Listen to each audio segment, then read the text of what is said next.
Focus me. Get their date with RNG tomorrow. Yes, we'll see if DFM can clutch it out, win 2 games on a red side. I like Jat's note about just get rid of the Gnar. Yep. I understand Robo's perspective. Sometimes players are like, well, it's not giving me trouble in lane, and I'm playing well. Why ban something I can pick into? And the answer is, well, because it's comfort for him, and he's doing very well, and we're losing the series, so we got to change something. So I very much understand both perspectives, but I would definitely go with Jat here and saying, if it's not picked by the time 4 or 5 bans come out, get rid of it. We have the Aatrox left up this time, the Yuumi taken care of. Sejuani as well left up. We'll see if Robo just snap picks that one away from Steel here. Give over the Maokai maybe, or if they want to go back to it again. I like Proc's Maokai. It has been good, but yeah. I don't know if you want to give Steel his pick once more. Doesn't look like it. Do like the Callisto Man. Kind of have to show that respect there. For Detonation. Focus me. Yuumi, though, definitely a good adaptation. As Evie flashes the Urgot. Yeah, probably not going to be the first pick. He's saying, I dare you to take the Gnar away from me. I will play my signature Urgot into it. Giving a little bit of a flex. Hasn't done it yet this tournament. There's been no Urgot. People have been trying to find answers into Aatrox as well. Urgot's one of those. We've seen a lot of interesting ones. Not sure I've liked every Aatrox counter I've seen. The Teemo, good hustle out there. Good job, good effort. Not going to do it for me. Yeah, there's the Maokai takeaway, like we said, expected. Answer into Sejuani, both disgusting tanks, both with a lot of stickiness and self-heal and even ability to kill. And there's the Gnar. Yeah, I feel like they got a read on that kind of idea where eventually they're going to take away the Gnar. Let's snap pick it before they can. We have not seen an answer threatening enough from Robo yet, not because he hasn't played well, but just nothing to really disrupt Evie from scaling into becoming a late-game monster. Those are definitely not enough like AD bans to really pigeonhole Yutapon into a style he doesn't want to play. He looks good on almost all the games. Maybe the Caitlyn game is the exception. But there's Camille, so a bit more of an aggressive counter pick there for Robo. Yeah, we'll see if they go Camille Galio or something like that. Sinons does like playing roamers a fair amount. You saw even in the Lissandra game. It's still more utility often than not, even though we did go for that Leandris build, like we said, just because he got fed early on. You don't take the Galio here, it's probably going to get banned away, but then you're taking Galio in 2-3, and yeah, you don't want to do that. All right, they're doing it. We'll have to see what they pick into it. It is a champion who can have a rough lane phase, can get bullied in lane a little bit. It never really stops you from doing what Galio wants to do, so in that sense, it is a safe counter pick because you're probably not going to get 1v1 murdered. You just will be down pressure, down farm and whatnot. But at the end of the day, you can always still find roams up to the top side too. Yeah, kind of opening up whatever pick Yaharong wants. It's been Azir for most of the series, but of course that's been banned now. And we'll see if more bans get thrown. Love the Kai'Sa here for Yutapon. A lot of control mages do okay in the Galio now, which is Yaharong's strong suit, but I don't know if that will be what they want to go to with the Azir banned out. Like you said, there's not a great control mage behind Azir. It kind of drops off very quickly from Azir into whatever the hell else you want to play. Like we've seen some Syndras. I don't think we've seen a Ryze yet. Nope. Maybe a 1 Cassio game or 2 Cassio games. I believe I've seen a couple Cassio games. No, Ari I don't think. Ari is... Sorry, Oriana, not Ari. Ari we have seen. Yeah, Ari we have seen. Ori is another one. And then Tilia the other one. Yeah, Tilia is kind of the most common. I guess. Not really a control mage. Yeah, you're trying to push the definition of control mage. Tilia is as well, a little bit. Yeah, but she still does function quite a bit like it. Vex is much more of a resetting assassin-y thingy. We saw Niski earlier today. Oh, he was fogging extremely well. Ooh, MF and Aphelios banned as well. Trying to push Brant back onto that Seraphine potentially. This is not a very good Seraphine angle in my mind. You probably want some more physical sustained damage. Probably not going to go for it. Play maybe Trist. Guess Jinx is still something people play sometimes. Maybe Sivir. Technically, the Draven is left up as one of the power picks early on. Caitlyn left up. Maybe he'll go back to that. Already banned again. I mean, couldn't ban the Gnar, so it didn't have to adapt there. They took it too early to be able to take that one off the board. So we'll see what Yutapon wants to select here for pick 4 of the draft. Already has his Kai'Sa locked and loaded. I guess I imagine we'll give Yaharong, I was going to say counter pick, but Victor, actually, I'm trolling. There is one more control mage. He slipped through the old brain creases that I have. Slipped right through them. The old brain sieve. Right on through. It's not a fine sieve. It's a very wide. What is the opposite of fine? When something's fine. Yeah. I don't know in cooking. I'm not sure. I feel like there's a lot of people who also don't know what a sieve is because they see the word and think it's sieve. It's one of those words I think that people very much never say out loud for a lot of people who also don't cook to that point. Yes, also true. Not a Shimeda that you're rocking. You're rocking something a lot wider. Lots of like noodles slipping through. Anyway, it's fine. Ezreal the pick there for Brands. You lost me. All right, let's talk about League of Legends. Ezreal coming in, safe play top bot side. Makes a lot of sense with their draft. Camille Galio, want to go top. You don't want to have to babysit bot lane. Ezreal Leona. Ezreal farm with Q. Leona roam top 2. Snowball Robo. Shut down Evie. Game plan known. Hooray! Does Harp want to lock in for his support tier to maybe try and dive in Ezreal? This is the last option. Not many supports banned. Only the Amumu really taken off the table here. And we'll go for the Shen for the second time today. We'll see it locked in. Did not look so great in the first series. Mad were able to make a lot of action happen before Shen really wants to get in there. I feel like Shens, with their taunts, have the roaming ability, and they don't really want to be in lane. They want to be making plays happen, but if you fall behind on Shen, I feel like it feels terrible. You're not that tanky. You don't get your ult very quickly. You might already have snowballed the game by the time you get it, and has long cooldowns if you are ever forced to use it in a bad position. So it is this champion that I feel like is slightly higher risk than people give it credit for. Yeah, I think so too.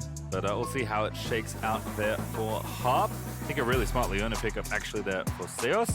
And it also gives them the go buttons that they're always looking for, right? Like, Seos loves the movement because not only do you have this big team fight impacting ultimate, but you have a bunch of stunts with your bandage toss having some charges. So the Loud comp does not want 4 engage. They have plenty of options between Camille, Sejuani, Galio, and Leona. The backline is relatively immobile for the side of DFM. Victor having no real way to have any movement. Kaisa just that kind of E.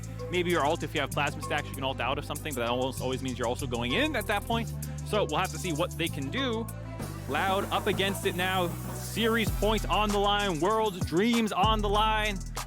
Fighting for a chance to play RNG tomorrow. If you lose this game, Loud, it is all over. yeah, unfortunately, loser goes home. Winner stays on and gets to play again tomorrow.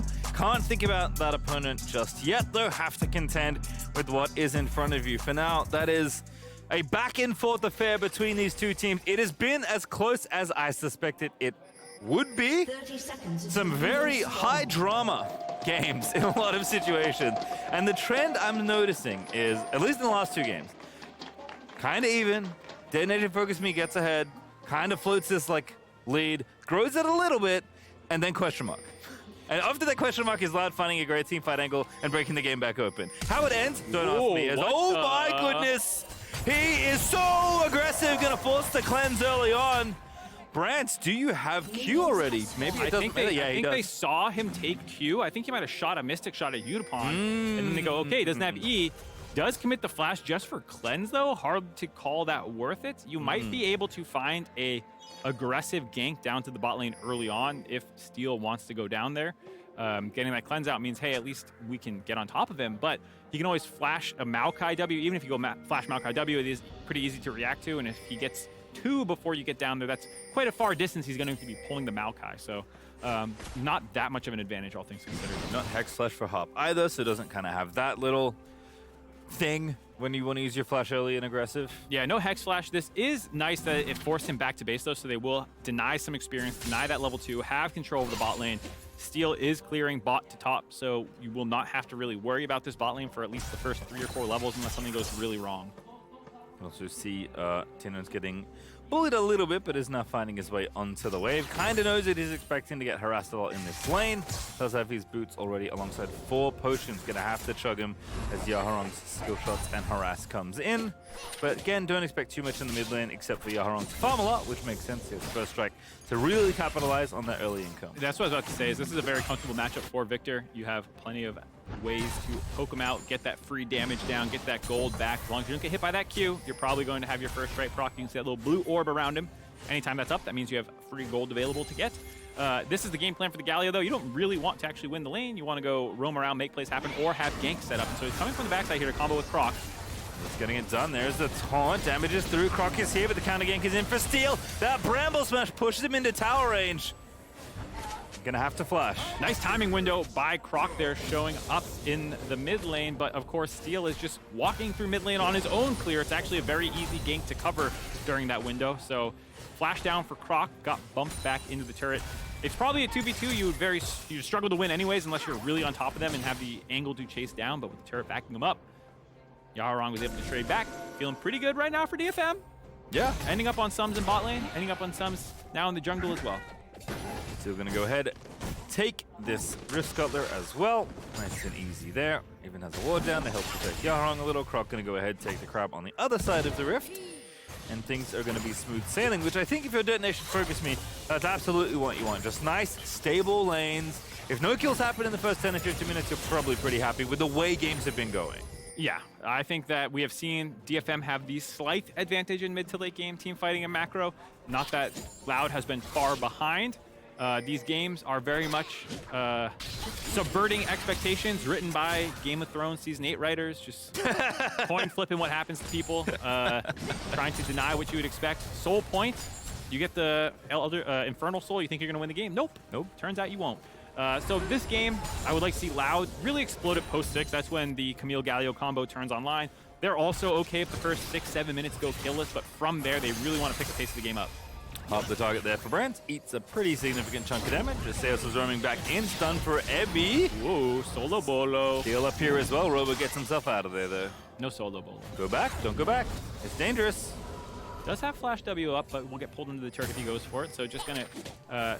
he tried to go for his signature lane gank. He got spotted there. I'm surprised he's still trying. Just going to escort this wave in, make sure that the Sejuani does not show up while Evie finishes shoving this. Croc realizes that, so it's not even worth running into first. Yeah, I don't need to be there.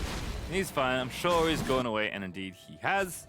But we're going to have to play a bit defensive, but losing that trade likely was going to force that anyway, as Tinones once again showing his face down towards the bottom side of the Rift. Not 6 just yet, but still staying active on the map. Alrighty, DFM having a decent start to this game. Yet again, 1 game away.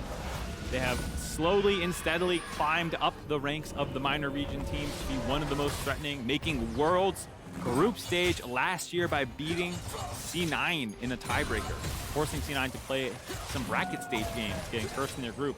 This time around, not able to do quite that well, but still a very good showing thus far at Worlds. Really cool to see this group of players just steadily get better over time. I feel like in League of Legends, when you see a player for the first couple of years of your career, you kind of assume, oh, that's how good they're going to be. But it's not the case. Players like Khan, for example, getting significantly better. Smeb as well, these kinds of players where you kind of thought you saw the best of them. They end up getting a lot better over time. I feel like that's the case with DFM. Steel, Udupon, Evie, Yaharong. Actually, you know, these guys, especially Evie, Steel, and Udupon, staying together for so long and actually taking the learnings from international play and getting better. That's something that's, for a period of time, was a bit of a meme. Oh, they'll take this experience back to their region and get better. And it's like most teams blew up after they had their international experience, couldn't actually stick together and improve, but this team has really done that with this core. Yeah, it's been great to watch here. It's one of the reasons they've become a consistent favorite, that and the Every Thumbs Up camp that has become a fixture of international tournaments because of how well they do domestically. However, the other big story of playing so far has been the Brazilians, has been Loud, kind of returning the region back to form in some ways. A new org to this scene at least. Certainly showing up nicely with a mixture of veterans and rookie talent. Robo! Oh, buddy. Overshooting the hook shot. Now gonna have to flash. May not have a chance, but Tino's roaming up. Robo committing to the fight. Flashes in first blood. He'll be calling worth in all chat on that one. Has to commit the flash, though. Won't have that in the future. Steel use his, but getting the kill on Dinar, getting that influx of gold feels very good, as well as the wave going in right here. Steel is holding it in a safe spot. Tinones might not be able to get this one in. We'll try to. Doing what he can, but definitely can't get that all done. He's going to stick around, get the front 2 creeps, and then have to back away. Doesn't want to contend with Evie there. And Steel also being around. So Robo not going to have the most fun lane to come back to, but he's not going back there yet. He's going mid lane. Not going back there yet. Yaharong was able to stay mid this entire time, so starting to open up another monstrous lead. He has been the power farmer this series, always in mid, always scooping up that farm. Doesn't seem like he misses very many. Here's this 1v1 yet again. Evie goes in as his Mega Gnar's timing out, misses the W. Robo also misses his stun. It would have been maybe a trade of stuns right there. But as he goes mini Gnar form, that's when he's able to re-engage for Robo. Gets this flash Q2 knockup, or true damage, excuse me, to get that kill. But was in turret range, ends up dropping. All right, well here's Zeus, actually level 6, roaming into mid. maybe poking around. As you can see by his farming prowess, Yaron is currently on top of the gold leaderboard. As Croc and Robo deciding to translate some of their pressure that was top lane to this potential Rift Herald here, but there are 3 people from Detonation Focus Me in the area, and Udapon's roaming over as well, so it's going to be a little tricky. No 6 for Harp quite yet. Steel pops the ulti. Rift Herald is loose. Sejuani ulti goes in. True Shot Barrage is big. Loud looking for the fight. And they find the opening kill. First salvo fired is a good one as Evie takes down Croc. Now we cannot be getting the Herald. So Detonation Focus Me, do they have any kills left in the tank? Flash from Brant. Udapon diving on in. Nice and aggressive. Blast cones there. Pops the cleanse to try and keep the damage down. And Robo now maybe the target. There is the plasma proccing. Udapon gonna find another kill. Really nice coordination by DFM there. The initial part of that fight not going their way, but the kill giving Harp 6 on level up gives Udapon the safety to deliver the Shen with his own ultimate. The combo coming together to find the second kill of the fight onto Robo. Rift Herald's still up though. We'll see. Cloud wants to give this one up. Not looking like it. Croco is coming back. Top laying in wait as well. There's only Evie's ult left, but this has got a pretty good position here for this flank. Yeah, Robos has come back up as well, I believe, but I don't think there's enough of an angle for him to find his way in. Just respawning now. DFM, it was a risky contest. I did not like it upon first look, but they were able to kite that out. See if we get another look at it here. We will. Aha, I've read the mind of probably everyone expecting to see a replay from that fight. So this initial Maokai ult by Steel doesn't really set anything up, so I like the turn once his Aftershock wears off. They try and kill him right there. I think the Leona ult might have missed, but they blow him up. Tinone's here, focusing down on Harp. I think it was just going too far forward by Croc. Split targets between Evie and Harp on who they wanted to finish off. That kill giving Harp the level 6 here, so you can see this combination. He goes flying and gets his own shield, gets the second shield on top. The Blast Cone as well, helping Harp find this taunt onto Robo, which then gets comboed with Yaharong's Gravity Field. Very nice combination of abilities there by DFM. Making that Shen work. I said it was a little risky, but they've done a good job getting 6 on him. First ultimate, a success. And again, an early lead here. 1,000 gold up for Detonation Focus Me. Perhaps more here. Robo, again, no flash, has the ulti, but hookshots away. Barely rooted at the end of the snare. Gonna have to pop the ultimatum and run, but Evie's almost mega. They are going to dive this. And that last time for Brock isn't enough, and the boomerang barely misses. Robo barely staying alive there. Very risky. Hit by the very edge of the missile from the Maokai ultimate. That was a bug fix. It was too small for a little bit. Now at the right size, clips him. Locks him in place, but the healing from the Camille W kept Robo alive. And Evie's fadeaway boomerang did not land. Gonna take the turret plate here though, so feeling good about the gold situation. Bottom side, it's an aggressive 2v2, turning into a 3v2. Croc just barely short on that ulti. Udapon was forced to flash though. Yeah, it does get the flash out, so still a nice trade overall. Brant layering the ultimate well with Leona, getting those procs of her passive off very easily. Works quite well, but just a little ahead of the play. Croc had to shoot that ult from max range to try and get the chain CC. They're not done. They want to use this pressure, I think, to get vision control for the dragon spawning in 15 seconds, keep their dragon stacking going. Harp threatening, but without flash, pretty tricky for Shen. Try and lock down Ezreal. As I say that, taunt does connect, but Brant buffers the shift and gets away. Tinone's also roaming down to the bottom half of the rift, so was available if a fight or perhaps dive was to break out, but instead will fall back and look to jostle for vision around this next dragon. See if DFM choose to sack this one. They're pretty low bot lane. Bottom side, 2v2 again happening. Tino's now going to join in on the party, but can't get the knock up. Udapon and Harp slither away. Get the flashes out of bot lane. This is going to force them back. Should give the free dragon over, but during this time, Evie has been working down on top side quite a bit, getting some pressure up there. The dragon stacking continues for Loud. Steel trying to live up to his name here. Well, actually, with Yaharong's ult and quite a few ults lacking from Loud, they're actually scared to continue on to this one. 2 men forcing the 4-man back from Loud. Not too bad. Given that you don't have TP in your top laner, that's definitely something that Detonation Focus Me will take. I'm surprised that they did not try to go and stop that play. I don't think Robo really wants to TP down during this window and give Evie this lane to just farm turret plates off of. You start falling behind the 1v1 matchup, the solo kills become very difficult, so there's a prioritization there for Loud to keep the split push win con alive over keeping the dragon stacking win con alive, but I don't know, still feels kind of bad to be shoved off 4v2 just because your ults were down. Now Yaharong about 500 gold ahead in his lane. Gonna get a bunch of plates donated over as well. Steel also taking a cut as the Herald charges into mid. And Unicorn farming plates in his free time down the bottom half of the rift. We've got a minute left to get that all done, and they'll take as much as they can. Don't think they'll get any more, maybe one more, although Brance is here to defend the wave. But once again, the early game going in the right direction, about 2,500 gold ahead for Dead FM. See if they can live up to their team fighting mid to late game. Here we go. Robo looking for the solo bowler, not gonna find it because Harp's joining in the array. Evie there almost Megana. Harp eating a big chunk of damage. Crocto lying in wait. Is the bait good? No, the ulti just shot, but Robo recommits there. Harp is forced to flash away. Ulti already used by Evie, who has to flash as well. Good attempt by Loud there. Playing with patience. Robo trying to bait them in, but they backstep right as Croc throws that ultimate out of there. Do lose the flash in favor. Actually, it's an even trade of flashes. Support jungle, or top jungle for top support, excuse me. We'll also get potentially a turret plate here. So Robo getting a little influx of gold. Nice play, up about 10 CS now. I think the gold lead is relatively close. 4,600 to 4,500 between the two of them. So still an opportunity for Loud to blow this game open with split push, but DFM feeling pretty good. The Shen ult there, you get to see the power of it. Yeah, absolutely. I mean, like you said, Shen not the most overwhelming support as far as lane goes, but very handy, especially when the ultimate is up and available. Generally speaking with Shen, I always prefer it in proactive plays because the shield itself is not massive. No. And you don't, especially on support Shen, get that many ranks into it. You'll get rank 2, almost never rank 3. And it's not going to save a ton of lives. It can, especially in the comp that Loud has. But if they're actually landing all their wombo, and it's a Galio ultimate coming on top with a Camille and all this stuff, you're realistically going to get burst through that. And so I usually prefer in proactive settings. DFM making it look good right now, though. Pop was in that brush for so long, by the way.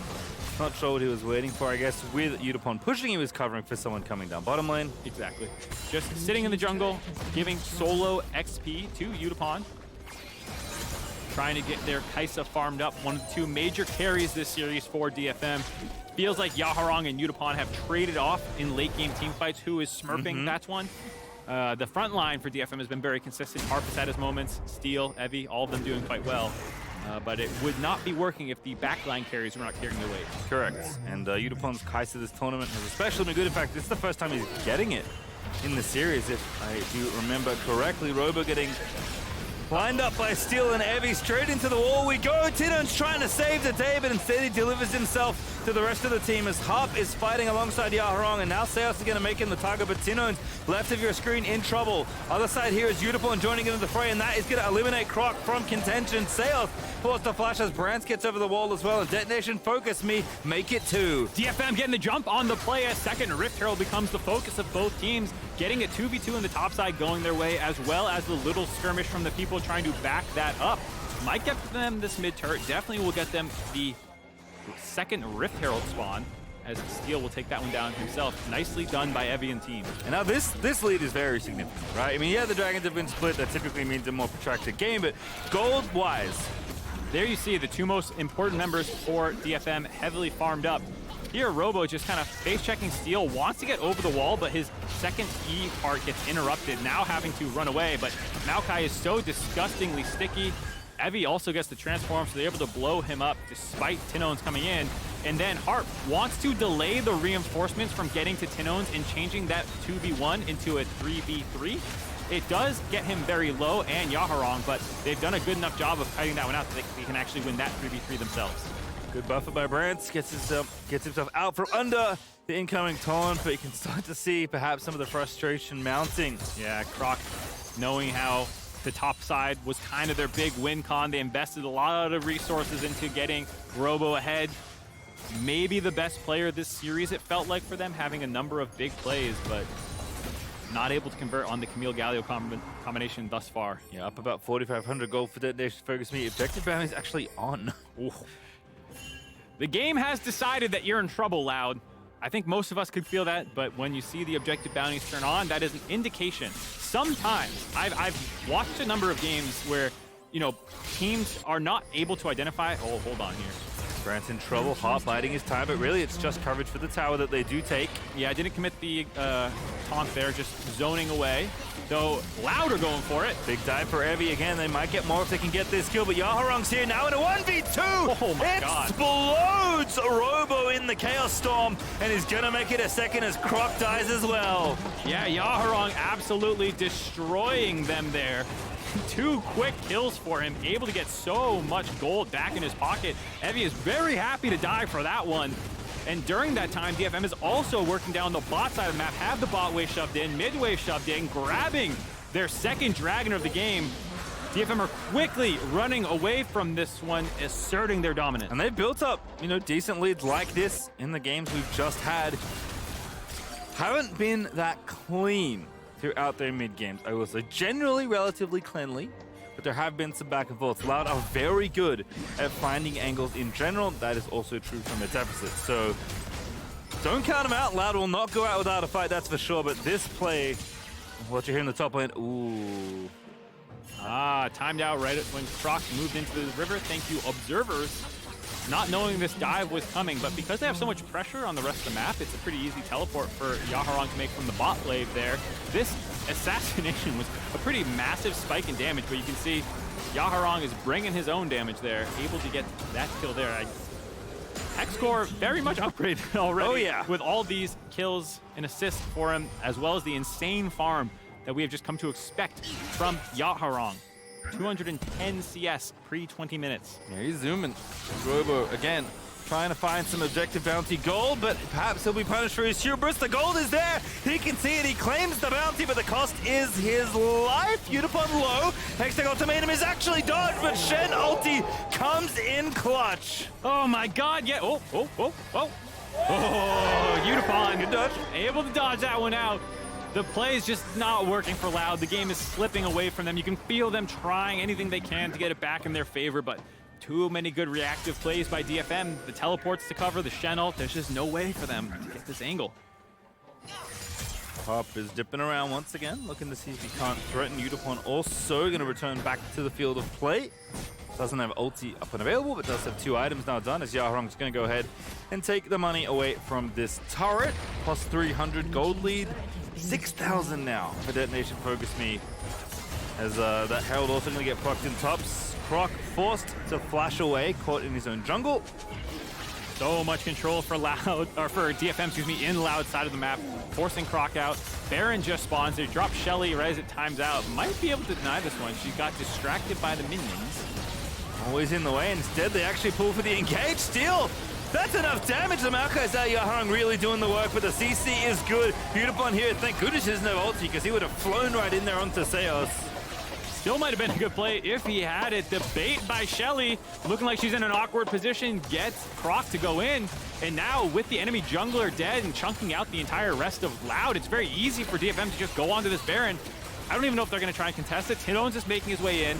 Robo's going to have to recall and heal back in base, TPing in now. They're definitely trying to fight. Yaharong is actually playing frontline right now on the Victor, forced into stasis. Detonation Focus Me will turn around, but they're still on the Baron. They want to bait them in a little bit more, but the Mega Gnar is going to be the threat. Instead, they have to pull off. The damage Baron does a little too much this early into the game. The DFM will reset.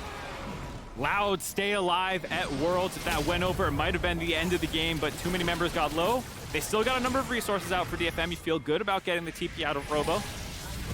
Looking for the dive. Yeah, good play. Really fast one for Loud, but they're going to try and make it happen. Yaharong, though, still safe there. He had his team to back him up, and Hop is now dancing around as everything is falling to pieces. 1 kill down already. Robo forced a flash. Unipon's looking for the angle. Goes in onto Bratz. Looking for the big wraparound play. Killer Instinct, aptly named. Unipon going off. Finds himself a double kill. And Croc's going to fall down as well. Make it 3 clean ones for Detonation Focus Me. Only Robo left alive. We were worried if they could get the Baron before. They are absolutely going to get it now. Quick reaction by DFM. They were 100% on the same page there. That Shen ult was almost instant as soon as Yaharong showed up underneath that turret. As soon as Loud started committing that dive, they were on top of that collapse. I thought that he was absolutely going to his death there when he completed that TP, but so many tools available to keep him up alive. Yaharong baits the entirety of Loud into going for that play. They get the kills, they get the Baron. Yeah, basically 10,000 gold ahead before the Baron happens, so we'll watch this one again. Look at this. He comes in. Shen ult was already being channeled he knew this was coming. They had this play on lock. The fact that Loud was going to see this lone TP, think he was going to be dead. They're already there. The multiple members coming flying out of the jungle as well for DFM to get this collapse. This snipe to give them the extended chase down to redirect onto Brant, finish him off. The nice cleanse there by Yutapon playing this fight out so well. It's just ignoring Croc. Not enough of a threat by himself. They finish him off. That's the smite down. That's the Baron. That might be game 4 going DFM's way. And that might be them getting the date with RNG tomorrow. Big smiles, and you can see why now this Baron power play is going to be massive. Like I said, they were more than 10k ahead before the Baron went down. Now, going to do even more damage as far as the economy goes. Loud are in such a big deficit. We've seen them crawl back in so many games this tournament and this series. This is the hardest mountain they've had to climb so far. We'll have to see if Loud can do it, but for DFM, you have to feel really good. They came into this tournament, got slammed by Loud in game 1, made people doubt whether they had the chops anymore. The fact that they had a 1-5 record at MSI playing stage, only getting 1 win over A's back then, made people start to question the LJL. Were they really that good? But DFM dominated. Only 2 losses in the regular season, only a single game loss in their playoff run to get back to Worlds, the constant representative of the LJL, showing they still got it despite that slow start to the group stage. Here they are proving themselves against Loud. Yep, and Robo is in full-on foot push mode. Can't really blame him. Evi's though going to go ahead and match him. Neither top laner has TP, although they'll come back off at somewhat similar times. Evi's a little sooner, as Robo is down through mid here for the flank. They are aware of it. You can see the assist ping, and Evi's actually going to do one better. He's going to track him all the way down. No Galio, though, so this is a straight-up a 1v1, and Yaharong is about to change that to a 2v1. Boomerang misses, though. Robo should be able to get out from that, but does still have pressure in the mid lane, and there's no one quite there to defend yet. Tino's trying to make his way up there, but this turret should be gone. Yeah, need to siege. Again, 40 seconds with the Baron. Still do get the one in mid. Yutapon working on the wave here in bottom lane. Robo's going to come back. He will have TP, but he might just go through the front door. Loud need a fight ASAP. It's not going to be pretty, but they're going to have to pick one. Robo still pushing the top lane yet, maybe trying to get some objective bounties first. They are on 2-item power spikes pretty much across the board, except for Croc. And now you have double super creeps, or excuse me, 2 lanes of super creeps coming into your base. See if they can defend their base, because otherwise, DFM are going to take this reset any second now, or they might just sit in the base. This feels a little greedy. They're using the Maokai ult. Yeah, they're actually going for it here, but Harper's going to start it off. They just explode Croc. And now, one push away. The Baron's still ticking for as long as they can. Yutapon goes legendary here at Worlds, and that may be the finishing touch on this game. Robo goes golden. Yutapon shuts that down. It is but Brant and Tidon still left alive, and Detonation focused me with one fell swoop, one Baron buff. We'll keep playing here at Worlds 2022. As Brant's will be felled, and DFM will take a bow. I called it greedy. DFM called it correct. They go and pull the trigger on that Maokai engage, and DFM take control of this series with their superior mid to late game team fighting. Their very sturdy drafts. Their macro play looks so good. Continuing their World's journey here.